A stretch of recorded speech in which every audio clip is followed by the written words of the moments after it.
राकापा अध्यक्ष शरद पवार ने सूखे को लेकर फडणवीस सरकार पर कई बार निशाना साधा। आखिर वोट कास्टिंग के बाद शरद पवार खुद पूरे महाराष्ट्र का दौरा किए और उसके बाद में आज मुख्यमंत्री से बातचीत की कि आखिर हालात सूखे को लेकर राज्य में कैसे है। सर नमस्कार, क्या कुल मिलाकर रहा, सरकार गंभीर है कि वास्तविक रूप से क्या चर्चा हुई आपकी? सरकार गंभीर हो गई, इस पर कोई हमने डिस्कशन किया नहीं। मैंने महाराष्ट्र के कुछ डिस्ट्रिक्ट में वहाँ जाकर ग्राउंड लेवल सिचुएशन क्या है वो देखी है। मराठवाड़ा रीजन में 20 डिस्ट्रिक्ट सबसे ज़्यादा अफेक्टेड डिस्ट्रिक्ट है। मैं वहाँ गया था, सतारा डिस्ट्रिक्ट में गया था, सोलापुर डिस्ट्रिक्ट में गया था, अहमदनगर का कुछ क्षेत्र में मैंने जाते आते कुछ क्षेत्र को ध्यान दे दिया। तो दो चार चीज़ें मुझे दिखने के लिए मिलती है कि एक, पीने का पानी का प्रबंध जगह जगह पर नहीं है। सरकार ने टैंकर्स का इंतज़ाम किया है, मगर टैंकर की जो ट्रिप्स है वो नंबर ऑफ ट्रिप्स कम है, और इसलिए कई गांव ऐसे हैं कि वहाँ 4 दिन के बाद एक बार पानी आता है, 6 दिन के बाद पानी आता है, या दिन में भी 12 घंटे के बाद पानी आता है। यानी पीने का पानी, ये समस्या बहुत गाँव में है। ये बड़ी गंभीर बात है। बागवानी पर यानी हॉर्टिकल्चर, फल, इसका क्षेत्र ज़्यादा है, मगर ये सूखा और पानी नहीं, इसलिए ये सब बागवानी खेती ख़त्म हो रही है। और एक सवाल है कि राशन पर जो अनाज देते हैं, वो राशन पर अनाज जिनके पास इस तरह का कार्ड है कि जहाँ परिवार में कोई काम करने वाला एक भी बंदा हो, तो उन लोगों को राशन का अनाज मिलता नहीं। ये शिकायत सुनने के लिए आ गई। मुझे याद है कि जब मेरे पास देश की जिम्मेदारी थी फूड एंड सिविल सप्लाई की, तब हमने अन्न सुरक्षा का कानून किया, और ये कानून करने के बाद देश में गरीब लोगों को 2 रुपये किलो गेहूँ और 3 रुपये किलो चावल, इसका बंदोबस्त किया। तो वो स्कीम आज भी है, मगर ये हमने कदम उठाया था शायद 2009 या 10 में, और 2010 और आज की आबादी, इसमें फ़र्क हुआ है, सुधार हुआ है। इसलिए ज़्यादा आबादी मद्देनज़र रखते हुए ज़्यादा आबादी के लिए ये सुविधा देने की आवश्यकता है। इसमें कमियां है, ये भी बात हमने महाराष्ट्र सरकार के सामने आज लाई।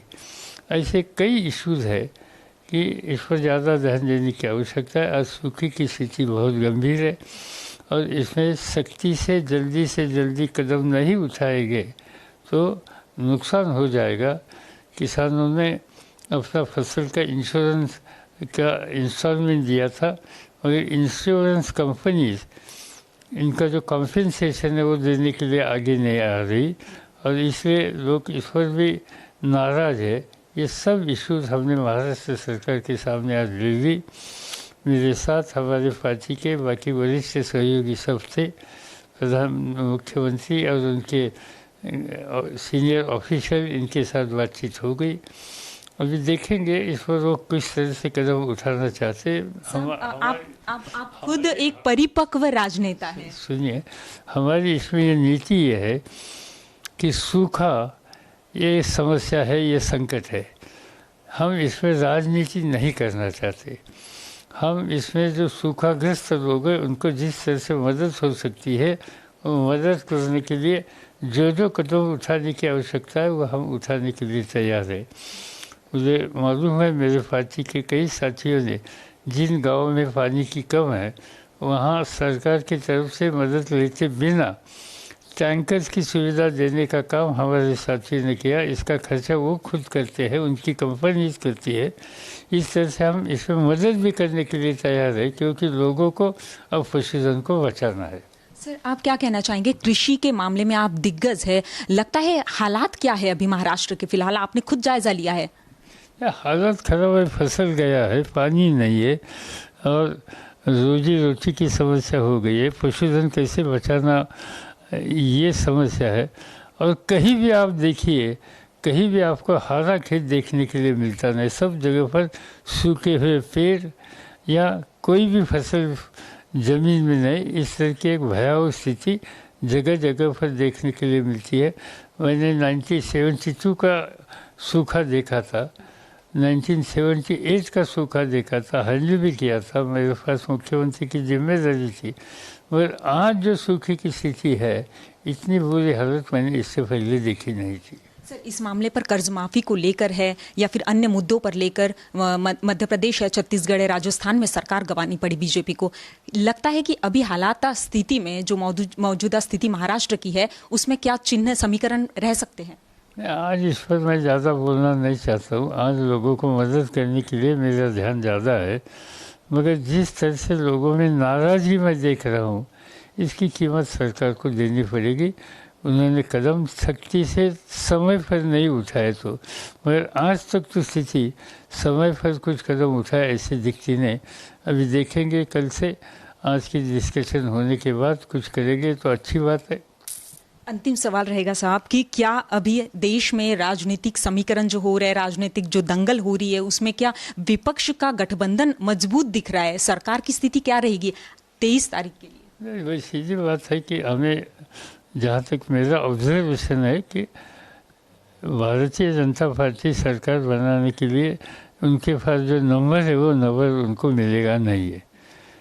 मगर बाकी जो लाइक माइंडेड पार्टीज है, सबको साथ लेकर हमें आगे जाना पड़ेगा। अब मेरे जैसे लोगों की ये जिम्मेदारी रहेगी कि ये सभी साथियों को हम किस तरह से एक लाते हैं।